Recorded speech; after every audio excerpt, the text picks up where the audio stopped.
Hello everybody and welcome to another amazing video of DIY investing. Today we are going to be talking about the FOMC meeting around Bitcoin, analyzing the stock market, and then finishing up by analyzing the entirety of the last 10 years of Bitcoin's price, because I think it's very important that if you understand the way that the prior cycles have played out, you're going to have a much better idea for how to play the current structure ahead. Nowadays, we're looking at many different advancements in the crypto spaces between the presidents, between institutions, and now we're about to see retail explosions like never before. So for today's video, I'm going to break down exactly why I believe 2025 is going to be so powerful, what the price of Bitcoin is going to be doing throughout the rest of this year, and what to expect moving forward over the next couple of weeks now that we've seen the resolution of FOMC. Thank you so much for tuning in. If you find any value in this video, please do me a favor, hit that like, comment, and subscribe button. Without further ado, let's jump right into this amazing video today.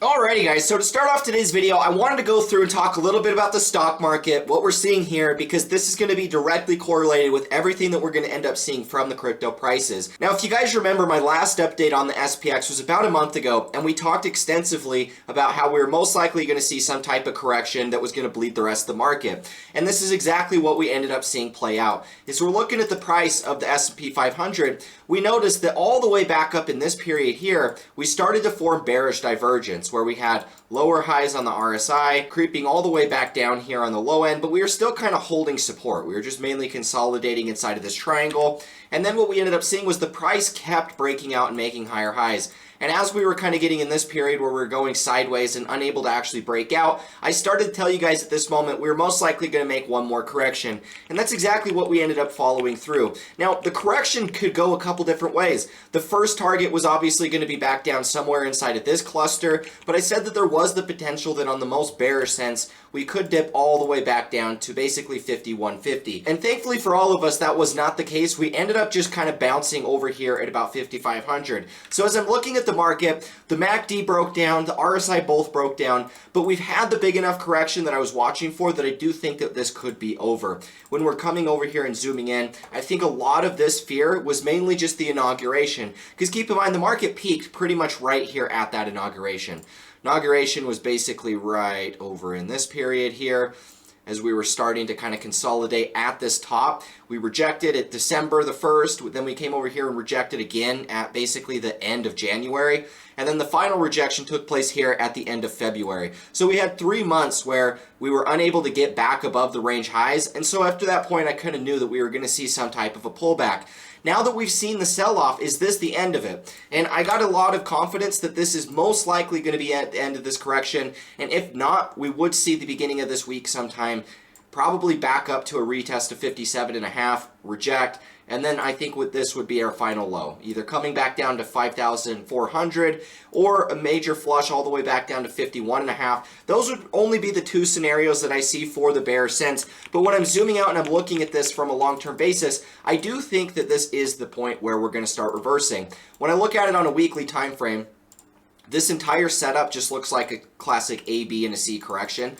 And wave C is already completed, coming back down here inside of our support cluster before all of this bearish divergence started forming. Because keep in mind, oftentimes what you're going to see is wherever the bearish divergence forms, it was right here is where it started to form up on the RSI. Oftentimes you're going to see the price come back down close to that same level. And that's what we ended up seeing. The market came back down, retested even a little bit below that same bearish divergence point. And so now that the market's corrected, I honestly think that we're about to be bottoming, and we're going to start that next major push into new all-time highs. So chances are, if this is the bottom, we're going to see a really quick reversal coming all the way back up near those range highs at the top of this wave B before we start breaking out. And that's why I kind of believe that this is setting the stage for the Bitcoin cycle, right? The market was always going to end up following the stock market. The S&P 500 had been nothing but bullish the entire way up until the last 3 months at the end of the year and the beginning of 2025, when we started to see us make this resistance. Now that we got that big flush, Bitcoin pulled back. I am really confident that this is the reversal that we've been waiting for before Bitcoin can start the next push into new all-time highs. Now coming over here, I wanted to actually go through the Bitcoin chart and analyze the 4-year cycles, analyze all of the cycles over the last 10 years, because I think think it's now a very important time to understand where we're at, because this is the year of the taking profits, guys. If you guys have been following my channel for a while, you'll know that I'm targeting the end of this year of 2025 as being when we need to take our profits. And the reason why I believe that is because of the 4-year cycles. Now, we know that the 4-year cycles are measured from peak low of the bear market to the next peak low of the bear market. And the highs themselves are the thing that actually can change. So when we're analyzing a 4-year cycle, we're looking at the true 4-year trend from peak low to peak low, and the distance in between each bear market low is equal to 4 years. 1,450 days is 4 years. 1,428 days is the length of our last 2 bull markets and bear markets. Basically, when we're talking about this, if we're looking at 2015, the very bottom that we made after the Mt. Gox hack, what we ended up seeing was Bitcoin rallied 1,064 days to a cycle top that took place at the end of 2017. And after the following bear market of 2018, we ended up seeing the exact bottom of that following crash exactly 4 years from the last one, which is the way that you analyze a 4-year cycle. Even if we ignore that last cycle and we look at the most recent one that we went through, if you look at the exact bottom of the 2018 bear market, that was where we started our next 4-year cycle. Now, we went through that entire bull market just like the 2017 cycle, 1,064 days up, a 1-year bear market. And the same thing happened in our last bull market, 1,064 days up to the cycle top at 69,000. 1-year bear market, and then that exact 1-year bear market, the bottom of that bear market is exactly 1,428 days, or 4 years from the final one. So this is the way that we get these 4-year cycles. And I've noticed a lot of people on Twitter starting to make the argument, hey, we've completely invalidated the 4-year cycles. I believe that we're no longer following them. And the truth is, a lot of these people just don't know what they're drawing. Most people analyze a 4-year cycle by the tops. They're looking at the cycle tops. They're saying that, oh, this cycle topped in 2013 at the end of the year, and then in 2017 it peaked at the end of the year. That's 4 years apart. You analyze the 4-year cycle that way. But that's not the case. You're always analyzing the 4-year cycle from peak low of the bear market to the next peak low of the bear market. The distance in between is 4 years. The reason you analyze from the peak low of the bear market is because the bull run starts after the bottom of the bear market, right? Bottom of the bear market, beginning of the bull market. Bottom of the bear market, beginning of the bull market. Bottom of the bear market, beginning of the bull market. So that's the way that we would analyze these cycles. Most people are getting too caught off guard by analyzing the peaks rather than the bottoms. So when we're looking at our current cycle today, and we know that based off of our last bottom that took place at the end of 2022, that was 4 years from our last cycle low of 2018. So now we've moved outside of these old 4-year cycles, and we have now began a brand new one. This is our data point, the very bottom of this cycle. So remember, guys, the way you're analyzing the cycle is from peak low to peak low. So 1,428 days from the bear market bottom of 2022 is going to be putting us over here at basically the first week of October 2026.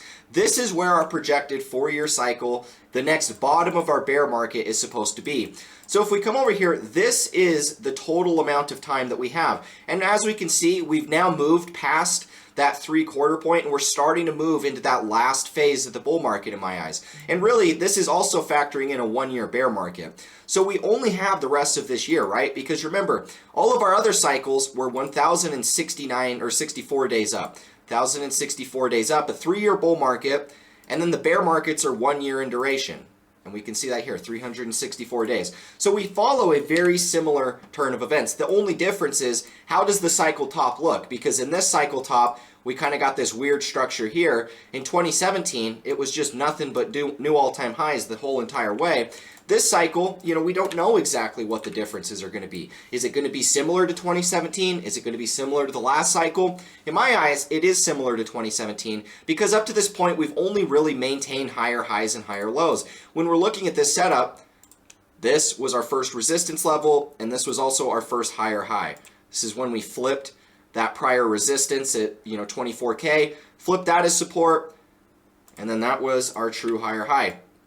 We made another attempt at a breakout, another higher high here, correction. But every single one of these moves, we're breaking out of resistance, and then we're retesting this support or resistance as new support, and we're just maintaining higher highs and higher lows. In my eyes, it's a lot of what we saw in 2017.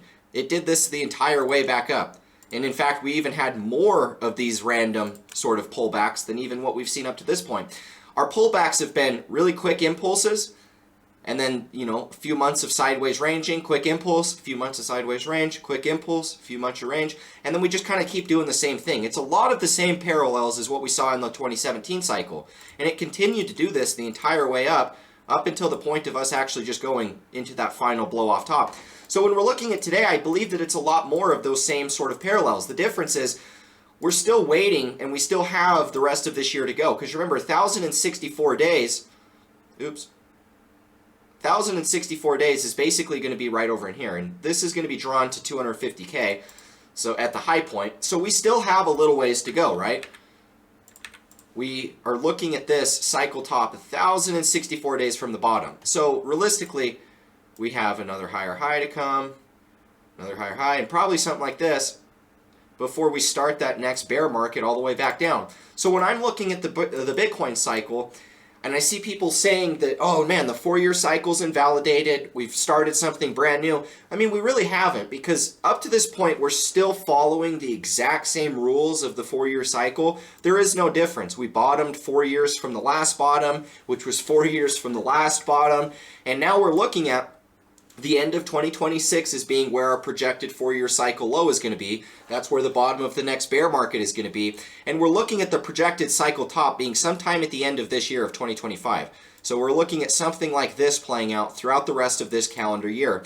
So as this is taking place, I think it's important that we realize that most people, because of the fact the market has kind of started off relatively slow, the altcoins are still really low, most people are assuming that we're going to be lagging and dragging out all the way into 2026. I've already started to see people saying, oh, this is a longer cycle. So far, because the market hasn't gone parabolic yet, this means that the 4-year cycle is invalidated.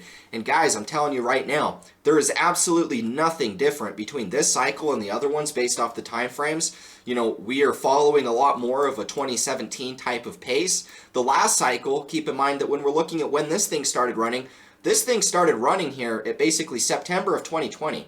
So by April, we were already peaking at 65K. Bitcoin is here, about to hit April, and we've only just flipped this prior all-time high as new support. Look at this thing. I'll remove some of these drawing tools real quick so it's easier to see. But when we're looking at Bitcoin on a log scale, all this thing ever did was break out of the prior all-time high, and all we're doing now is retesting it as support. The final blow off top is coming right now. This was what will happen the rest of this calendar year. The whole reason I've been saying buy the dip is because this is the last dip that we're going to have. I've been in crypto for now going on 9 years. This is my 9th year investing, going on a full decade in these markets, which will be the case at the end of this year.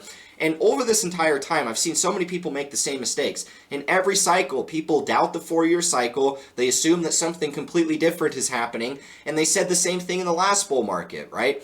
And it didn't end up following any different. We've been following the same trend. 4 years is every single bear market bottom that we end up seeing. And then the distance in between is the full cycle.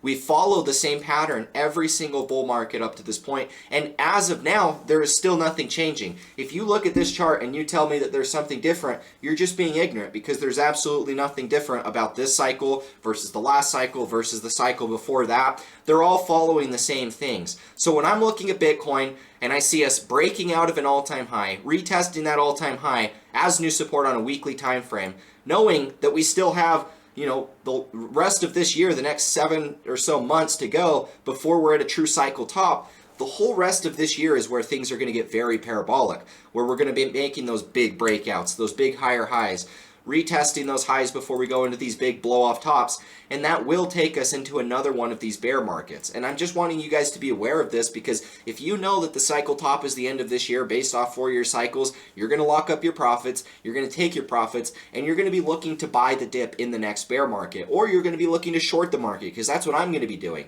So there's already people saying that I'm already going to miss out. They're saying I'm going to take profits too early. They're kicking the rock down the road into 2026. But guys, I've had the same plan since literally the beginning of 2022. I've told everybody we would top at the end of 2025 for the last 3 years. So nothing I'm doing has changed. I'm still sticking to the exact same analysis that I've always had. This channel is literally just the same stuff all the time.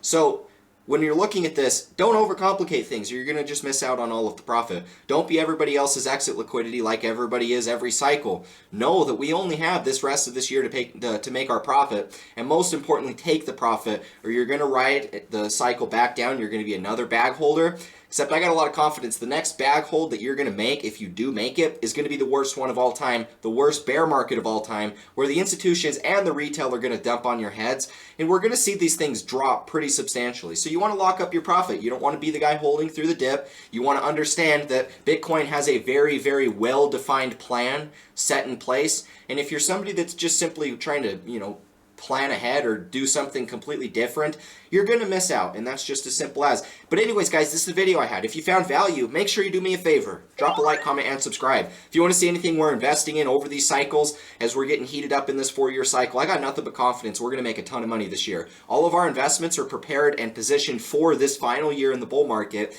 and as Bitcoin's just now entering price discovery, I'm really excited for what's going to come, and I'd love to have you guys in the group. So if you do want to join, links are in the description to go ahead and sign up on my website. It's lifetime access, one-time fee. Once you're in, you're always in. And even when I take profits on crypto and start investing into other markets, you're going to know what I'm investing in first. So if you guys want to check that out, links are in the description. With that being said, I'll catch you guys in the next one. As always, peace out.